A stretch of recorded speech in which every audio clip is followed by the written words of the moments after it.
Democratic Party is supposedly fighting on behalf of things that are really anathema to AIPAC. And so I wonder if they're distancing themselves slowly but surely because that friendship that has been at the core of the Democratic Party, it really is at this point, you have to just simply ignore the humanity of other people for it to maintain. We should say that the idea of the lobbying that goes on is not powerful. There's two things that come to mind. One is Thomas Friedman made that case, I don't know, 6 years ago.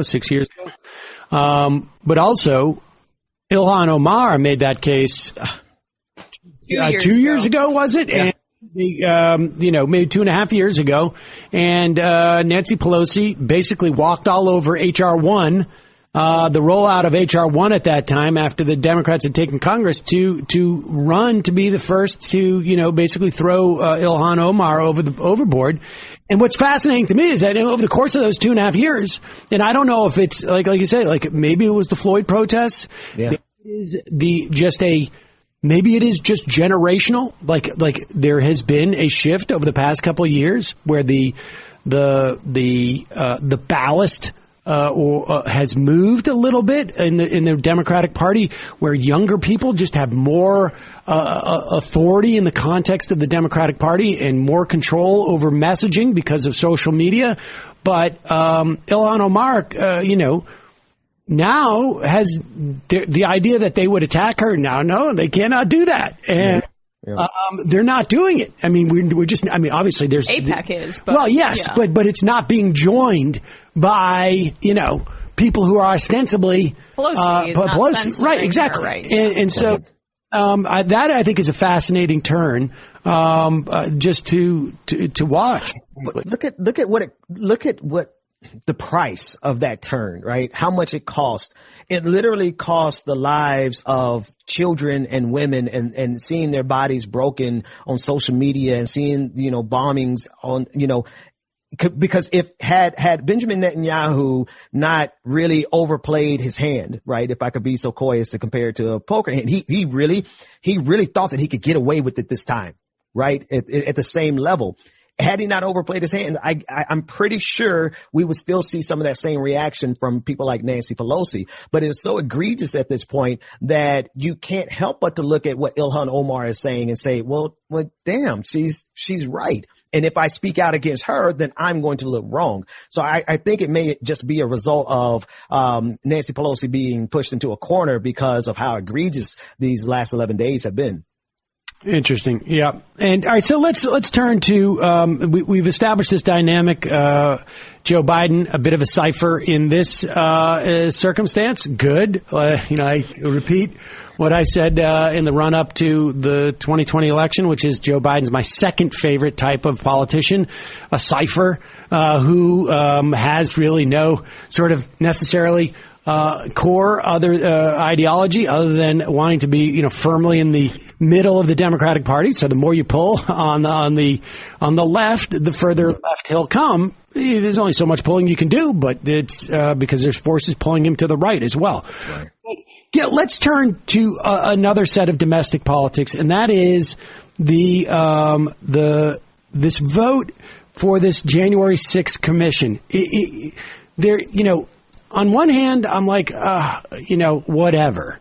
On the other, honestly, because on the other hand, just looking at it from a political standpoint, because I don't know what gets resolved from this, right? Like we had a 9/11 commission. There was stuff that came out. It's good for the history books, but it didn't impact our politics in any type of measurable way, in my estimation. People even forget George Bush, Dick Cheney. They refused to cooperate.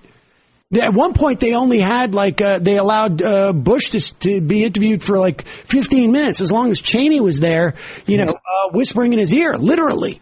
And so, but I think the political salience of this is a little bit greater than that. I think because January 6th is really about the Republican Party. Whereas 9/11 was about maybe how, this administration responded at that time, in that moment. But this is about a political party, both the elected leaders in the House and the Senate, and in the administration, and to what extent there was any type of like relationship between people who were inside the building and the people who were supposed to be outside the building and came in. And this seems like, and then the question is the obstruction by the Republicans, because we're going to see it in the Senate, right? Mm-hmm. Does that have any impact on Joe Manchin's branding exercise when it comes to like acknowledging maybe the Republicans aren't going to vote for anything? And so therefore, if you want to get anything done, it's too obvious that they are not going to do anything. You know, that's interesting framing. Well, let me start at the beginning of what you're saying. I agree that I think it's more salient because it is going to be a direct reflection on the role that the Republican Party had in the build up to January 6th, even if it's only through Donald Trump. But I think as this investigation goes, if it actually commences, I think you're going to see exactly to what extent Republican officials were complicit with this. And this is why we're going to see the level of obstruction that we attempted in the House, but they didn't have the numbers that they needed, obviously. And then we're going to see the same thing in the Senate. The problem is for Joe Manchin, right? The problem is for Joe Manchin because everybody knows, everybody is crystal clear where Joe Manchin actually stands on these issues at this point. Whether or not his voters actually are paying attention, that remains to be seen for his next election. But at the end of the day, Joe Manchin is really the chief obstructionist at this point. And if I could just broaden it a little bit and talk about even with HR1 and the voting rights, and trying to restore voting rights in this country, he's already set himself as an obstacle there. And the real question is to what extent can the Democrats do anything with him? And if they can't, then, I mean, honestly, Sam, I don't know. I think that's basically it, with not only in terms of the commission, but in terms of the agenda for the Democrats as a whole. And as you see the things that the Republican Party, they're doing across this country, I mean, Joe Manchin is a problem. And I was just over here Googling. I'm like, when is his next election? Because the honest truth is that if we continue to have Democrats like Joe Manchin on our team, then there's absolutely nothing that we can get done in the broader context of progress in this country. I mean, I agree with that, but there was an attempt to primary him this year. He lives in a state that voted for overwhelmingly for Donald Trump. And so, I mean, I don't think this is a guy who's going to in any way respond to the idea that he's going to have a progressive challenger, let's say. In fact, I would say that from his perspective, he wants one. He wants one. Yeah. Because, I mean, if he could get AOC to come to West Virginia and say, Joe Manchin's doing, bad things, I think he would pay her to do that because of where he wants. So, I mean, the real question is, what can the Democrats do? I mean, aside from, Joe Biden going down there, and I think I think in some ways it's too easy to say that Joe Biden has some magic elixir that is going to make Joe Manchin not do what Joe Manchin thinks is in Joe Manchin's best interest, regardless of what Joe Biden says. But, because I don't know what he says to him personally if he doesn't have a file on him or something. And, but the idea that the Republicans are not engaging in something that is more about like civics, as in January 6th. Right. Does that give Manchin room to go like, look, everybody knows that I'm a guy who believes in bipartisanship, and I've been the one holding back on the, AOCs in the Democratic Party. But if the Republican Party won't even vote to find out who physically stormed the Capitol, I don't have a partner over there or something. I don't know. I'm asking this. I'm floating this out. If this happens. I guess, I'm scared to go down that line of reasoning, which it absolutely makes sense what you're saying. But I guess at the end of the day, it's like, what does Joe Manchin actually have to lose?